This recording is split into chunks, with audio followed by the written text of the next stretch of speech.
KL Mizo Production clear tu te chi bai vek ole tun tum a hian chopstick mandan kan lo sei don ani inga tinge Mizo kan ni sia chopstick mandan te soi inti mai thia hei Mizo te chuan nam chang kang ram chang kang ti dan kan enton na sa maya an in chei dan te an thuam hno hak dan thui dan te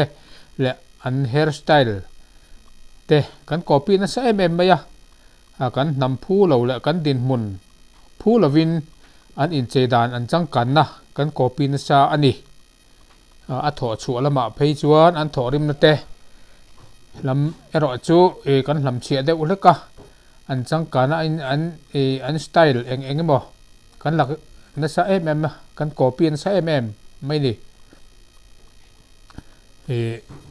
hei pe chuan chopstick mandan hi ka copy ve thunga ka in lak chang kan wang po ni lovin ka in ti Chinese wang emo ka in ti Korean wang emo po ni lovin hun rei tak tang to khan kum thum kum li atang to khan ke chuan kalo mang to a ka mang thiam sa ke chuan atha ma atha zia ka thia ka jong chang ani ka in lak chang kan wang po ani lo tian cho kan piang in kap manga cho kher lova po eng emo thil han ho share ball han ho te ang chia po ka mang zel ani cheng kol hip nan po ka manga thil na re ka manga mi ina choi don te le khwal khwa jin na po ka keng zel ani ka jak lem lo va in ti chang kang ve mole va in me lo ve mole te po min ti mai thia mel nen point me lo mange te po min ti mai thia amaro chu atha je ka thia a thi sela hei tui kut hansil na mai tur emo kut mom kutti mom san pa po ngai lovin choi khama po ten kuthi a fel fai mai ol sam mai ni chu wangin kal chuana po mi na choi don te jin na te po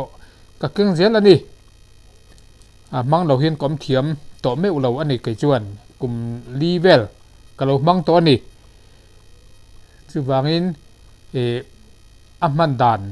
te po hi han soi ve ka du mai maya lo ti ve du ten om ta kin kan ti ve po tha kan chin ve po tha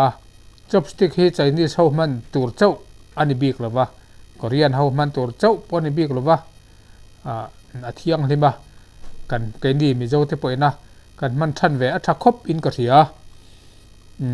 cha chom mi tan chuan man arem chia lova cho hi ka chom lova ka chom ve du chang chuan in ka mang lo ve mai amaro chu cho ka chom ngai lem lova tin cho anga cho thil ti ang chi ate po hian man chu arem vak lo ani chu wangin chopstick hi a sela nam chang kang ti dan kan enton dau ro chuan atha thil tang kai tak ani awangin kan chin jong chang ve po atha khopin ka thia a man dan te po hi run sei ve kan du khang lang ani tuna chopstick man dan kan lo soyang hi chopstick ania hian pakhathi hei kuzung chal kuzung puila kuzung chal inkar a hian tian kan chepanga tian kuzung u hian tian kan do don ani tian nget mai ni nget tak ani hei ti hian nget maya chuan pakhat le hi hemi te mang hian kuzung chal kuzung pui kuzung lai mang hian tian hei a mor hi ain chen tur ani a mor zum lam hi hei tian hei ku jung lai tel lo pon na thei thawa ama ro chu ku jung lai hian tian a keng khong ve a tian hei hemi te pathum hian hei hi a keng ani anoi hi ti hian an chep nget lata hei hi lai kara hian tia kan da a chuan hei a chepa ti hian ku jung u hian tian alo dawa tian a chep a nget em mai ni chuan pakhathi hemi te pathum hian a control ani hei amor hi an chen tur an dia hei tian hei hian ajuk chepani a har salo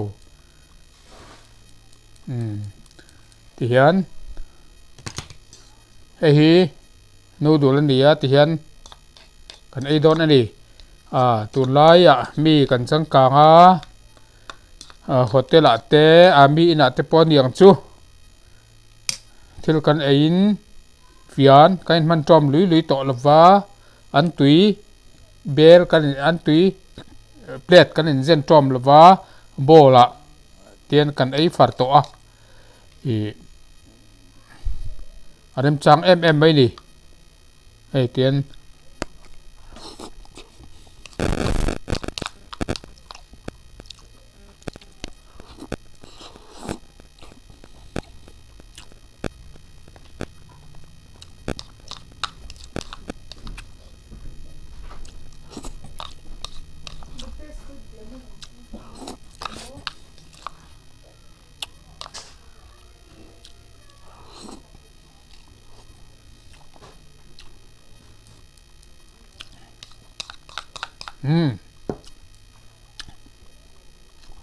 man ni lo zir ve thin don nia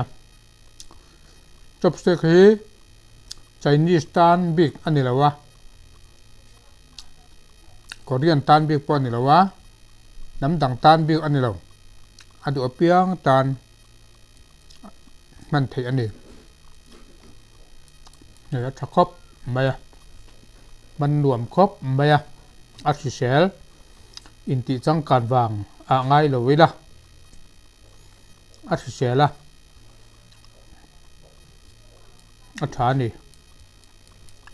lo mang ve thin don nia min lo clear tu ten